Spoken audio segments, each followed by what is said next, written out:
ages. We get ourselves out of our present dark age by coming back to the deen of Allah subhanahu wa ta'ala in its perfectly balanced and complete form. Not picking and choosing, not emphasizing this bit and forgetting that bit, by adopting the whole of the deen in its completeness. And Allah subhanahu wa ta'ala knows best. Thank you. I think we need to close this session in about 5 minutes. I saw that gentleman raising a hand. I think we have to be very, very quick question and very quick answer if possible. Brother Rahman, thank you very much. You spoke of jihad. Yes. In my very simple reading of the Quran, without going to the hadith, there are so many examples where it says that one should not harm one's body, one should not harm other people, one should not lie, one should not backbite. In spite of all this in the Quran, how is it that the Muslim leaders have managed to encourage people to take life, to kill, to leave? Well, if it is in defense of the religion of Islam, then the Quran itself orders you. In fact, Allah subhanahu wa ta'ala says, مَا لَهُمْ لَا تُقَاتِلُونَ فِي سَبِيلِ اللَّهِ. What is wrong with you that you do not fight in the path of Allah? When there are men and women and children who are ill-treated, weak and oppressed.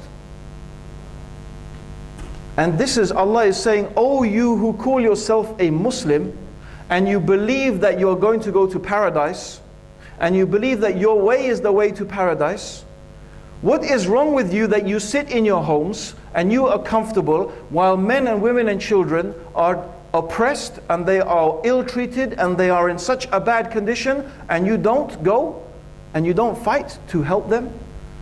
So no, Islam is a religion that is not it's not a pacifist religion. Islam is peaceful, but it's not pacifist. It's peaceful. We don't want to fight. No person wants to fight, but if we have to, then we will do it, and it is part of our religion to do that.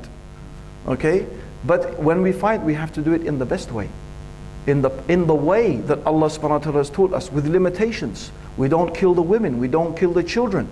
We don't poison the water supplies, we don't chop down the fruit-bearing trees. We do not attack the mosques and the synagogues and the monasteries. Not the mosques, but the synagogues and the monasteries. There are laws and rules that govern how we fight. So Islam, it's very clear from the Quran and what it teaches, and from the life of the Prophet sallallahu alaihi wasallam, that fighting is ordained for us. It's something ordained for us.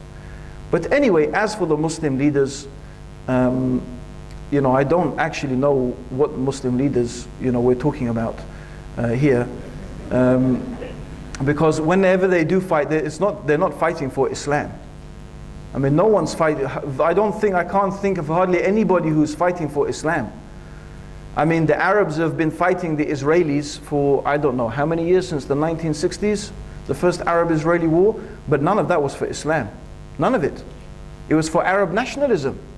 They were fighting under the banner of Arab nationalism, not under the banner of Islam.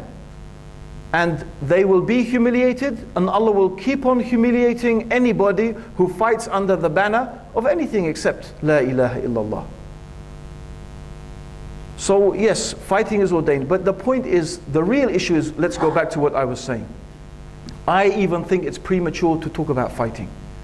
It's premature because the Muslims are not in the condition where they're able to do that. The type of fighting we have to do is this. Now this is fighting in the path of Allah. This is fighting in the path of Allah. Imagine this. You have a man you're in the heat of battle.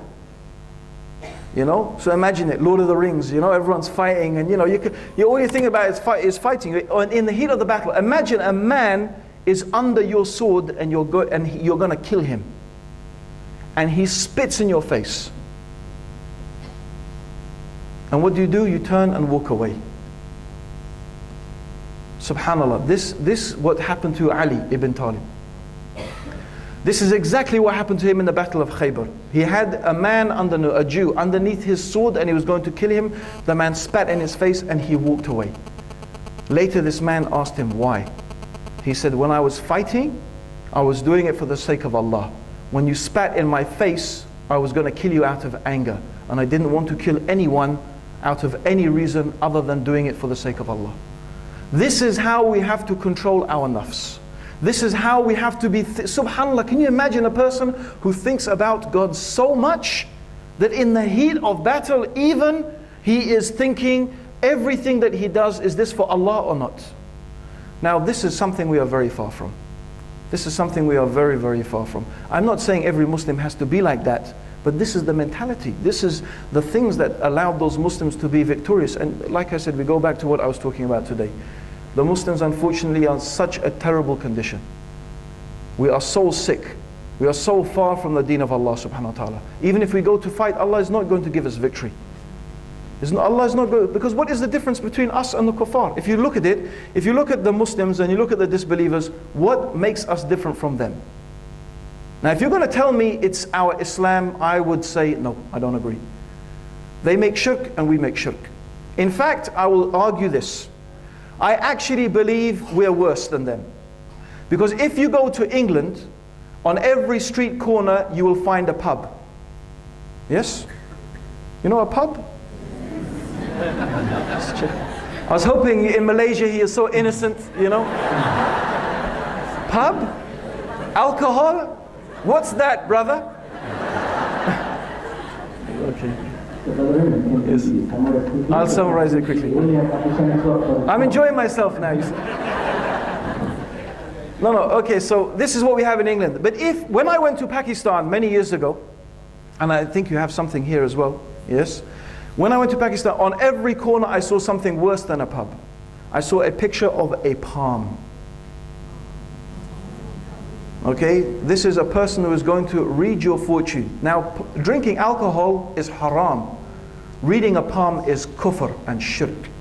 Don't you have this in Malaysia? Can't you go down there and the guy will give you charms and bracelets and things like that? Huh? Subhanallah. So you tell me now, if we're going to fight them, on what basis will Allah give us victory? Are we more just than them? But brothers and sisters, no. Believe me, they have justice. In our countries, where is justice? In their countries, they look after the poor, they look after the needy, they have a social security system, they have free healthcare. Where is that in our Muslim lands?